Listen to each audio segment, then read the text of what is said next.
Embrace the power of knowledge at Sanskriti University, ranked first in most promising university in engineering and management in India. Visit www.sanskriti.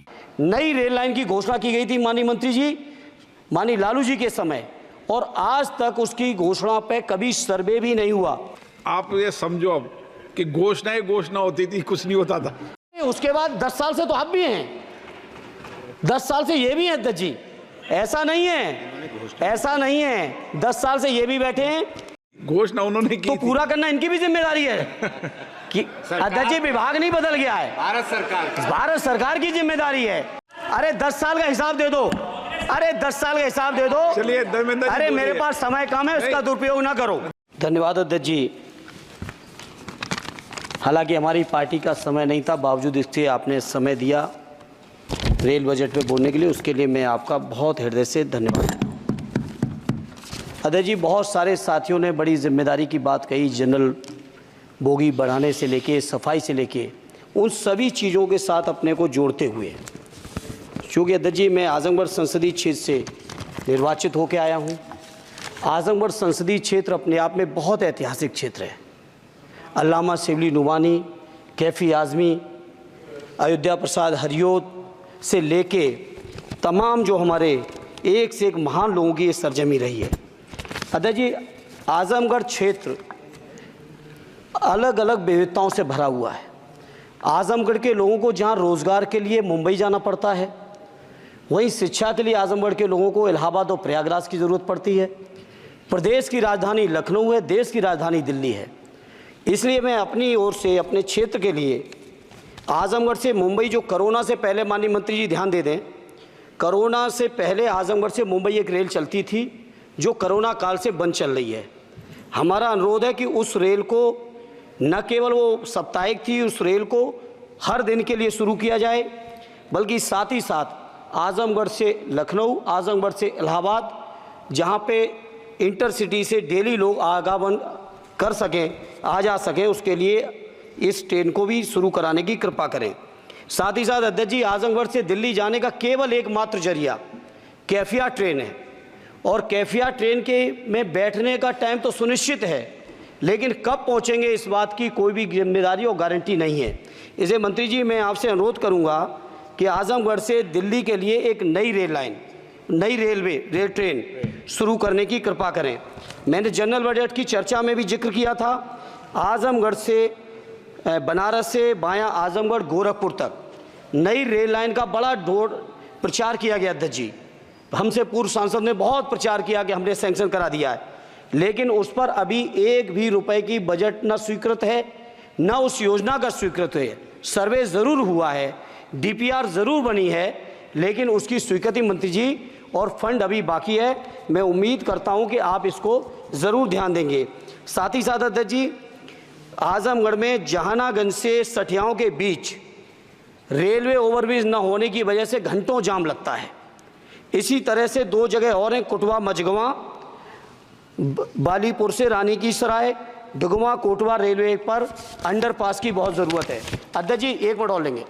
मैं बड़ा सौभाग्यशाली हूँ अध्यक्ष जी कि उत्तर प्रदेश की 3 विभिन्न लोकसभाओं का मैंने प्रतिनिधित्व करने का मुझे मौका मिला, और वो तीनों ही क्षेत्र सदैव नेताजी की कर्मभूमि रहे, स्वर्गीय शरद यादव जी की कर्मभूमि रहे, माननीय अखिलेश यादव जी की कर्मभूमि रहे। इन तीनों ही क्षेत्रों की अलग अलग मांगें हैं। इसके लिए मैं आपसे थोड़ा सा अनुरोध करूंगा। अध्यक्ष जी, जब लालू प्रसाद जी, माननीय लालू जी देश के रेल मंत्री थे, उस समय एक योजना की घोषणा की गई थी इसी सदन में। वो घोषणा थी मैनपुरी से एटा, कासगंज होते हुए बदायूं, बदायूं से संभल होते हुए गजरौला तक नई रेल लाइन की घोषणा की गई थी माननीय मंत्री जी, माननीय लालू जी के समय, और आज तक उसकी घोषणा पे कभी सर्वे भी नहीं हुआ। इसलिए मेरा अनुरोध है, वो पुरानी योजना है। धर्मेंद्र जी, आप ये समझो अब कि घोषणा होती थी, कुछ नहीं होता था। नहीं, उसके बाद 10 साल से तो आप भी हैं, 10 साल से ये भी हैं अध्यक्ष जी, ऐसा नहीं है 10 साल से ये भी बैठे हैं। चूंकि हमारी पार्टी के पास समय कम है, इसलिए हम उसको ज़्यादा लंबा नहीं कहेंगे। दूसरा, मैनपुरी से घोषणा नहीं की थी, घोषणा उन्होंने की तो थी। पूरा करना इनकी भी जिम्मेदारी है कि अध्यक्ष जी विभाग नहीं बदल गया है, भारत सरकार की जिम्मेदारी है। आज जो ये मंत्री जी घोषणा करेंगे, अगले मंत्री की जिम्मेदारी बनेगी। अगले मंत्री की जिम्मेदारी बनेगी।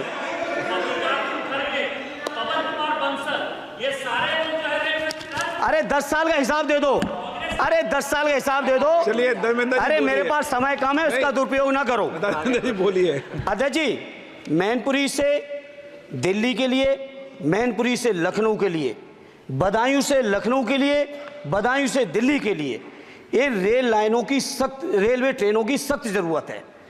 माननीय मंत्री जी, 5वें नंबर की आपकी इकोनॉमी आ गई।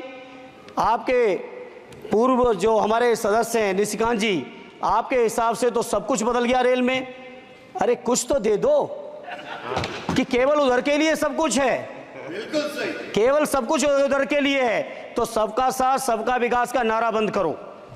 और अगर नारा देना है, नारे को सच बनाना है, प्रधानमंत्री जी की बात को सही साबित करना है, तो माननीय मंत्री जी ये जो मांगे हमने रखी हैं, आजमगढ़ लोकसभा के लिए रखी, मैनपुरी के लिए रखी, आजमगढ़ के लिए, बदायूं के लिए रखी, संभल के लिए रखी, एटा के लिए रखी, इन सभी को पूरी कर दीजिए मंत्री जी।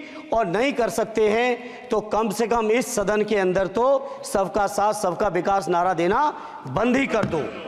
और नारा जिस दिन देना बंद कर दोगे और ये कह दोगे कि आप विपक्ष में आपका नहीं करेंगे, उस दिन हम अपने क्षेत्र के लोगों को संतुष्ट भी कर लेंगे। हमारे क्षेत्र के लोग इतने स्वाभिमानी लोग हैं। माननीय अध्यक्ष जी कि आपने मुझे रेल बजट पर बोलने का मौका दिया। मैं माननीय प्रधानमंत्री जी और माननीय रेल मंत्री जी को बहुत बहुत बीच में छूट गया, आ गई। तो धन्यवाद अध्यक्ष जी। मैं कहता हूं कि जो मांगे की हैं तीनों ही क्षेत्रों की, उत्तर प्रदेश की जनता की, उसको माननीय मंत्री जी पार्टी से ऊपर उठकर सबके साथ और विकास के लिए पूरा कर दें। आपकी बहुत बहुत मेहरबानी होगी, नहीं तो ये नारा बंद करो।